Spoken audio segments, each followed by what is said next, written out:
पास आ गई, हुसैन पाक से कहा, ओ भैया जरा देखो छोटा सा बच्चा कुमला रहा, छोटा सा बच्चा जान दिए दे रहा, भैया अगर इसे तो बूंद मिल जाती तो इसे सांसें आ जाती। अल्लाह अल्लाह का जालिमों को देखते नहीं हो। फिर भी हुसैन पाक ने सैयदा ज़ैनब के कहने से गोद में लिया, करबला के मैदान में को निकल गए।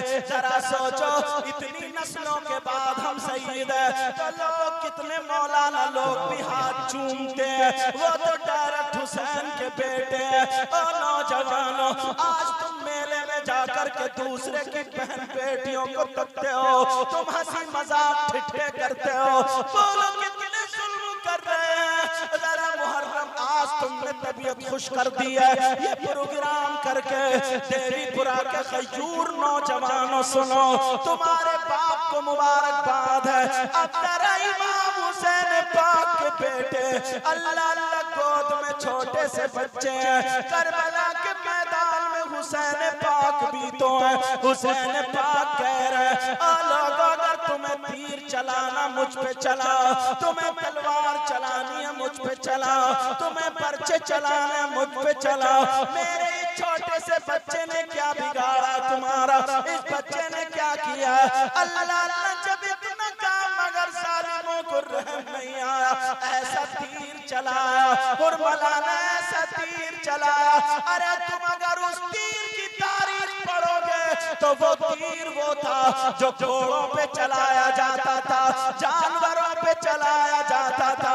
छोटी सी निशाना लगा करके चला दिया। जैसे ही वो तीर चलाया हजरत अली छोटे से 6 महीने के सैयद उनके हल्कूम को चीरता हुआ गोद में ऐसे बच्चा होता। हजरत इमाम हुसैन के बाजू पे पैवस्त हो गया, वो बच्चा दुनिया से चला गया, रुखसत हो गया। अरे तुम्हें तुम्हारी तारीख भुला दी है, वहाँ न पेड़ न पौधा है। छोटे से बच्चे को करबला की मैदान, करबला की रेत पे लिटा दिया। धूल रेत उड़ रही है, हवा चल रही है, कभी छुप जाते हैं तो हवा के जरिए चेहरा गिर जाता।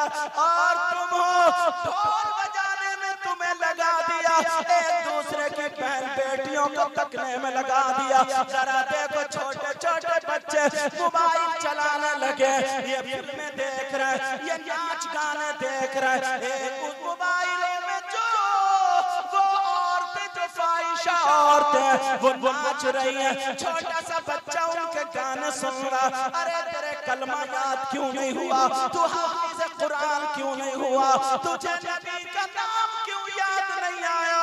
ओ लोगों इसीलिए, और मैं तो ये भी कहता हूँ देवीपुरा के खयूर मुसलमानों जरा अपने गिरबान में झांकना, कितने माँ बाप ऐसे हैं जिनकी जवान बेटियों पे मोबाइल है। मैं तुमसे पूछना चाहता हूँ ओ मुसलमान जरा बता तुम्हारी बेटी पे मोबाइल क्यों है, किससे बात करने दिया है। जरा मुझे इतना बता दो, तुम्हारी बेटी के ट्रक चल रहे हैं, तुम्हारी बेटी की ट्रेनें चल रही हैं, तुम्हारी बेटी की बसें चल रही हैं, तुम्हारी बेटी के हवाई जहाज चल रहे हैं, तुम्हारी बेटी का कौन सा कारखाना। जवान बेटी को मोबाइल दे दिया। अगर 3 रोटी खा रहा 1.5 की अकल रखो। मैं बताता हूँ मोबाइलों से क्या हो रहा। आज चैटिंग हो रही है, अरे व्हाट्सएप चलाएगी तो कहाँ चलाएगी, फेसबुक चलाएगी तो कहाँ चलाएगी, यूट्यूब खोलेगी तो क्या देखेगी। कितनी गंदी गंदी बातों में उलझ चुके हैं। यही वजह देख लेना, तुम्हारे अगर देवीपुरा में किसी के घर शादी हो 50 लड़कियों तो एक के भी बाल ढंग के नहीं होंगे, एक के भी दुपट्टा संभल के नहीं होगा। वो बड़ी बड़ी आस्तीनें, वो पूरे पूरे कपड़े, वो नाचने वाली औरतों के ढंगले लिए। मुझे बताओ तुम तो मुसलमान हो, तुम्हें नबी की बेटी का तरीका क्यों नहीं आया, हुसैन पाक की माँ का तरीका क्यों नहीं आया। आज बेटियों को गुबाल दे दिया। तुम्हें अल्लाह रसूल का वास्ता, अगर हमें माशरा सुधारना तो अपनी बेटियों से मोबाइल लेना, अगर देना तो इन्हें दीनी किताब देना है, अगर देना है तो इस्लामी किताब देना है। यही वजह है मोबाइल में हमारी बेटी अगर देख रही है तो उसकी आस्तीन खत्म हो गई, उसका दुपट्टा उतर गया, उसके चलने का ढंग फिल्मों जैसा, उसके खाने का ढंग फिल्मों जैसा, उसके पैर में ओढ़ने का ढंग फिल्मों जैसा। अगर हमारी बेटी कुरान पढ़ती, हमारी बेटी हदीस पढ़ती, अगर हमारी बेटी के सीने में कुरान होता तो खुदा की कसम सैयदा फातिमा की जिंदगी पढ़ती तो हमारी बेटी, अगर गाती हमारी बेटी तो डंड फातिमा का होता, सोती हमारी बेटी तो डंड फातिमा का होता, चलती हमारी बेटी तो डंड फातिमा का होता, उठती बैठती हमारी बेटी तो डंड फातिमा का होता। यही बेटी अगर बाप के घर में होती तो बाप के लिए रहमत होती, शौहर के घर में होती तो शौहर के लिए नेमत होती, और जब मां बनती तो इसके कदमों के नीचे जन्नत। बेशक नारे तकबीर, नारे रिसालत, नारे गौसिया, जिक्र शहीद आज़म। वही मोबाइल पे छोटे छोटे बच्चों को नचकैया बना दिया, लफंगे होगा लफंगे। इनके बाल देखो तो जैसे गधा चल गया, गधा। सही बता रहा हूं मैं? चलने का ढंग, खाने का ढंग, ऐसे ऐसे गाने से अम्मा भी दांत फाड़ रही है, मैंने भी दांत फाड़ रही हूं, कोई किसी को समझाता नहीं। अब इतनी हिम्मत नहीं रही, मगर प्यारो इमाम हुसैन पाक की जरा सुनना चाह रहे, उनके बेटे शहीद हो गए करबला के मैदान में, शहीद हुए लेटे। तवज्जो रखना जरा, तुम सुनो बेटा, तवज्जो रखो। रहने दो, सही है, सही है, और अब सैयदा ज़ैनब आ जाती हैं, छोटे छोटे बच्चे हैं सैयदा ज़ैनब के दो, जिनका नाम ओन मोहम्मद है। क्या नाम है बोलो? ओन मोहम्मद नाम है। वो आती हैं, कहती हैं भैया ये आपके भांजे इमाम हुसैन पाक के भांजे थे। दोनों बच्चे कहते मामू मामा हमारी कुर्बानी भी अगर कबूल हो जाती तो हमारा भी नाम आ जाता, हम भी कहते हम हुसैन पाक के भांजे।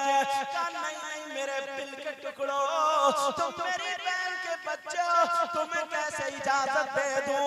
आंखों में आंसू आ गए, बहन तक रही है, कह रही है भैया अगर मेरे पास दौलत होती तो क्या करती, मालो सरबत होती तो क्या करती, मेरे पास तो यही बच्चों वाली दौलत है। कहा भैया मेरी इसी दौलत को इस्लाम की जड़ों में लगा दो।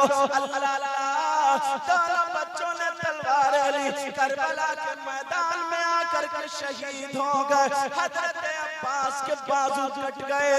अरे तुम्हें क्या पता इमाम हुसैन पाक की अब जब बारी आती है, इमाम हुसैन पाक घोड़े पे सवार हुए, करबला के मैदान में को आगे जब चले, सैयदा सकीना ने घोड़े का पांव पकड़ लिया और कहने लगी अब्बा जान आप मत जाओ, अब्बा जान वहां से भैया कासिम वापस ना आए। छोटा भैया हजरत अली असगर को भी जालिमों ने ना छोड़ा।